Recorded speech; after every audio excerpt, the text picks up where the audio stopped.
4ನೇ ವಾರದ ಕೊನೆಯ ಒಂದು ಆಷಾಢ ಶುಕ್ರವಾರ ಇವತ್ತು ಚಾಮುಂಡಮ್ಮನ ಒಂದು ದರ್ಶನ ಪಡಿತಕ್ಕಂಥ ಹಿನ್ನೆಲೆಯಲ್ಲಿ ರಾಜ್ಯಾದ್ಯಂತ ಹಲವಾರು ಜಿಲ್ಲೆಗಳಿಂದ ಬಹುಶಃ 1 ರಿಂದ 1.5 ಲಕ್ಷ ಜನ ಇವತ್ತು ಏನು ಆ ತಾಯಿಯ ದರ್ಶನ ಪಡೆದು ಪ್ರಾರ್ಥನೆ ಸಲ್ಲಿಸ್ತಕ್ಕಂಥ ಒಂದು ಸಂಸ್ಕೃತಿಯನ್ನು ನಾವು ನೋಡಿದ್ದೇವೆ. ಹಾಗಾಗಿ ನಾನು ನಮ್ಮ ಜೊತೆಯಲ್ಲಿ ಎಲ್ಲ ನಮ್ಮ ಪಕ್ಷದ ಮುಖಂಡರುಗಳು ಕೂಡ ಭೇಟಿ ಕೊಟ್ಟು ಚಾಮುಂಡಮ್ಮನ ಒಂದು ದರ್ಶನವನ್ನು ಪಡೆದು ಪ್ರಾರ್ಥನೆಯನ್ನು ಸಲ್ಲಿಸಿದ್ದೇವೆ. ರಾಜ್ಯದಲ್ಲಿ ವಿಶೇಷವಾಗಿ ನಮ್ಮ ರೈತಾಪಿ ಸಮುದಾಯಕ್ಕೆ ಈ ಬಾರಿ ಏನು ಕಳೆದ ವರ್ಷ ಬರಗಾಲ ಬಂದಿತ್ತು, ಈ ಬಾರಿ ಭಾಳ ದೊಡ್ಡ ಮಟ್ಟದಲ್ಲಿ ಇವತ್ತು ಮಳೆ ಬಂದು ಇವತ್ತು ಎಲ್ಲ ರೀತಿ ಸಂಕಷ್ಟಗಳು ಪರಿಹಾರ ಆಗಲಿ ನಮ್ಮ ರೈತರದು ಅಂತಕ್ಕಂಥದ್ದನ್ನು ವಿಶೇಷವಾಗಿ ಇವತ್ತು ಪ್ರಾರ್ಥನೆಯನ್ನು ಸಲ್ಲಿಸಿರ್ತಕ್ಕಂಥದ್ದು. ಜೊತೆಯಲ್ಲಿ ರಾಜ್ಯದ 7.5 ಕೋಟಿ ಜನತೆಗೂ ಕೂಡ ಎಲ್ಲ ರೀತಿಯಲ್ಲೂ ಒಳ್ಳೆಯದಾಗಲಿ, ನಾಡು ಸಮೃದ್ಧವಾಗಿರಲಿ ಅಂತಕ್ಕಂಥದ್ದು ಆ ತಾಯಿಯಲ್ಲಿ ನಾವೆಲ್ಲರೂ ಪ್ರಾರ್ಥನೆ ಮಾಡಿದ್ದೇವೆ. ಈಗ ಪ್ರಮುಖವಾಗಿರುವಂಥದ್ದು ನಾಳೆಯಿಂದ ಪಾದಯಾತ್ರೆ ಆರಂಭ ಆಗ್ತಾ ಇದೆ ಮೈಸೂರು ಚಲೋ ಅಂತೇಳಿ. ಯಾವ ರೀತಿ ಇದೆ ರೂಪುರೇಷೆಗಳು? ಯಾಕಂದರೆ JDS ಮೊದಲು ನಾವು ಬೆಂಬಲ ಇಲ್ಲ ಅಂದರೆ ಈಗ ಮತ್ತೆ ಬೆಂಬಲವನ್ನು ಕೊಡ್ತಾ ಇದ್ದಾರೆ.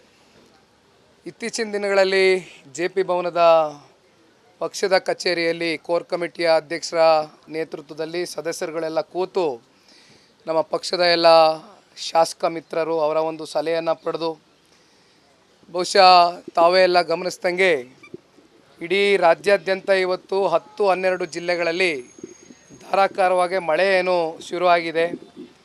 ಹಲವಾರು ಜಿಲ್ಲೆಗಳಲ್ಲಿ ಈಗಾಗಲೇ ಜಲಾವೃತಗೊಂಡಿರ್ತಕ್ಕಂಥದ್ದು, ಪ್ರವಾಹವನ್ನು ಇವತ್ತೇನು ಕಾಣ್ತಾ ಇದ್ದೇವೆ.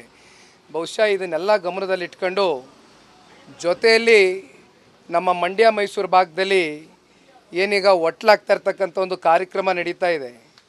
ತದನಂತರ ಇನ್ನೊಂದು 10-15 ದಿನದಲ್ಲಿ ಇವತ್ತು ಭತ್ತ ನಾಟಿ ಮಾಡ್ತಕ್ಕಂಥ ಕಾರ್ಯಕ್ರಮವೂ ಕೂಡ ರೈತರು ಪ್ರಾರಂಭ ಮಾಡ್ತಾ ಇದ್ದಾರೆ. ಇವೆರಡೂ ಕಾರಣದಿಂದ ಏನಾದರೂ ಒಂದು ಸ್ವಲ್ಪ ಈ ಪಾದಯಾತ್ರೆಯನ್ನು ಮುಂದೆ ಮಾಡಲಿಕ್ಕೆ ಸಾಧ್ಯವ ಅಂತಕ್ಕಂಥದ್ರ ಬಗ್ಗೆ ಚರ್ಚೆಯನ್ನು ಮಾಡಿದ್ವು. ಅದು ಕೂಡ ಪತ್ರಿಕಾಗೋಷ್ಠಿ ನಡೆಸಿ GT ದೇವೇಗೌಡರ ಸಮ್ಮುಖದಲ್ಲಿ JP ಭವನದಲ್ಲಿ ಈಗಾಗಲೇ ಅದು ಕೂಡ ಮಾತನಾಡಿದ್ದೇವೆ. ಆದರೆ ನಿನ್ನೆಯ ದಿನ ದೆಹಲಿಯ ಕೇಂದ್ರದ ನಾಯಕರುಗಳು, ನಮ್ಮ ನಾಯಕರಾದಂಥ ಮಾನ್ಯ ಕುಮಾರಣ್ಣವರು, ನಮ್ಮ ಪಕ್ಷದ ಸರ್ವೋಚ್ಚ ನಾಯಕರಾಗಿರ್ತಕ್ಕಂಥ ಮಾನ್ಯ ದೇವೇಗೌಡರು ಸಾಹೇಬರ ಸಮ್ಮುಖದಲ್ಲಿ ಕೂತು ಜೊತೆಯಲ್ಲಿ ಭಾರತೀಯ ಜನತಾ ಪಾರ್ಟಿಯ ಎಲ್ಲ ರಾಜ್ಯ ನಾಯಕರುಗಳು ಎಲ್ಲ ಕೂತು ಯಾವುದೇ ಕಾರಣಕ್ಕೂ ಈ ಪಾದಯಾತ್ರೆಯನ್ನು ಮುಂದುವರಿಕೆ ಮಾಡಬಾರ್ದು, ನಾಳೆ ಪ್ರಾರಂಭ ಮಾಡಬೇಕು ಅಂತಕ್ಕಂಥ ಹಿನ್ನೆಲೆಯಲ್ಲಿ ಸಾಕಷ್ಟು ಚರ್ಚೆಗಳು ನಡೆದಿದೆ.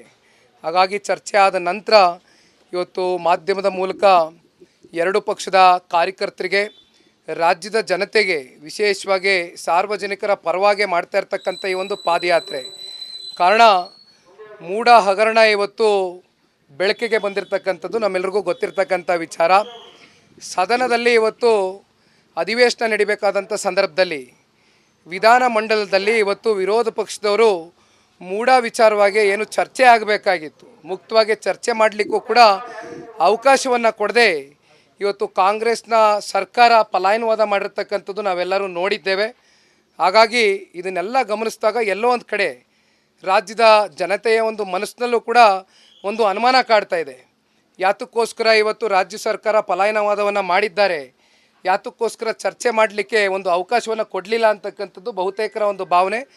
ಜೊತೆಯಲ್ಲಿ ವಾಲ್ಮೀಕಿ ಸಮುದಾಯಕ್ಕೆ ಇವತ್ತು ಸೇರಿರ್ತಕ್ಕಂಥ ಹಣ, ಪರಿಶಿಷ್ಟ ಪಂಗಡ ಪರಿಶಿಷ್ಟ ಜಾತಿಯ ಒಂದು ಅಭಿವೃದ್ಧಿಗೆ ಇಟ್ಟಿರ್ತಕ್ಕಂಥ ನಿಗಮದಲ್ಲಿ ಇರ್ತಕ್ಕಂಥ ಹಣವನ್ನು ಇವತ್ತು 187 ಕೋಟಿ ರೂಪಾಯಿ ಇವತ್ತು ದೊಡ್ಡ ಮಟ್ಟದಲ್ಲಿ ಹಗರಣ ಆಗಿರ್ತಕ್ಕಂಥದ್ದು ಕೂಡ ಇವತ್ತು ನಮ್ಮ ಕಣ್ಣು ಮುಂದೆ ಬೆಳಕಿಗೆ ಬಂದಿದೆ.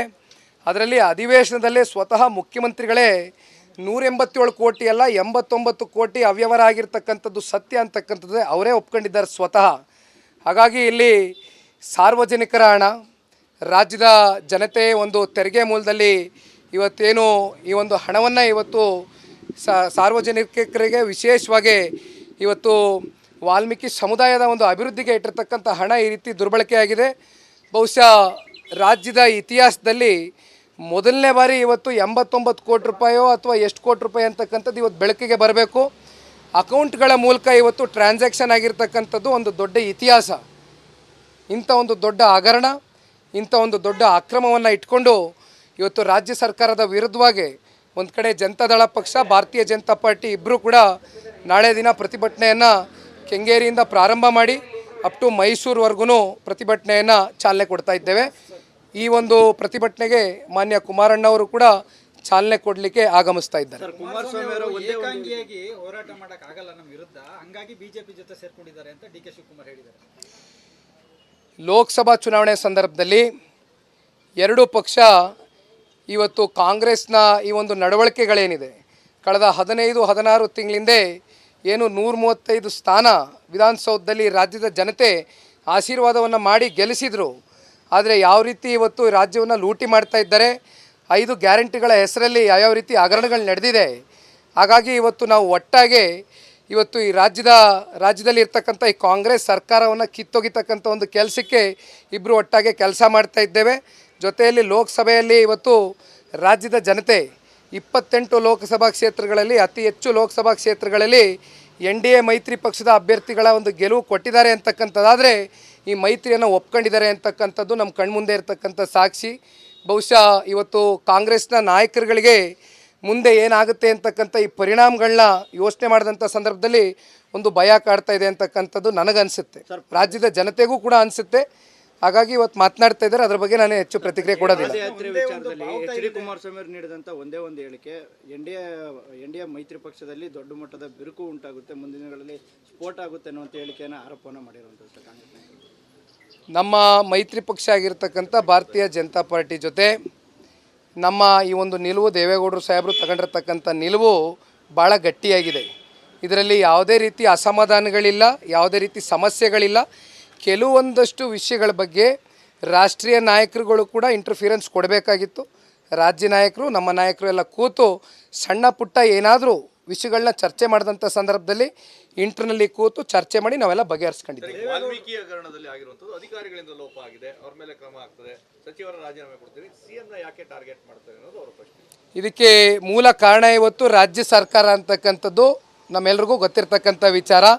ಇವತ್ತು ಅಧಿಕಾರಿಗಳು 89 ಕೋಟಿ ರೂಪಾಯಿ ಇವತ್ತು ಅವ್ಯವಹಾರ ಮಾಡಿದ್ದಾರೆ ಅಂತಕ್ಕಂಥದ್ದಾದರೆ ಇವತ್ತು ರಾಜ್ಯ ಸರ್ಕಾರದಲ್ಲಿ ಆಡಳಿತದಲ್ಲಿ ಇರ್ತಕ್ಕಂಥ ಮುಖ್ಯಮಂತ್ರಿಗಳಿರಲಿ, ಉಪಮುಖ್ಯಮಂತ್ರಿಗಳಿರಲಿ, ಇವರೆಲ್ಲರೂ ಕೂಡ ಜವಾಬ್ದಾರಿ ಇದ್ದಾರೆ ಅಂತಕ್ಕಂಥದ್ದನ್ನು ಈ ಸಂದರ್ಭದಲ್ಲಿ ನಾನು ಹೇಳಬೇಕಾಗ್ತದೆ.